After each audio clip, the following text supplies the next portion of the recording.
রাখাল রাজা মিন্টু মনে করিয়ে দিলেন সেই হ্যামিলিয়নের গল্পের কথা। তার বাঁশির সুরে পিছে পিছে ছুটে যায় হাজার হাজার হাঁস। প্রতিদিন সকালে বাঁশি বাজানো মাত্রই এভাবেই এই হাঁসগুলা সব মিন্টু মিয়ার পিছু নেয়। আর এভাবে বাঁশি বাজাইতে বাজাইতে চলে যায় এক বিল থেকে আরেক বিলে এই হাঁসগুলাকে খাবার খাওয়ানোর উদ্দেশ্যে।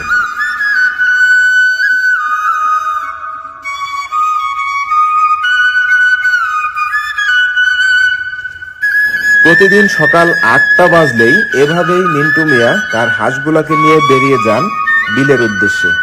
বাড়ি থেকে প্রায় 2 কিলোমিটার দূরে এই হাঁসগুলাকে নিয়ে খাবার খাওয়ান।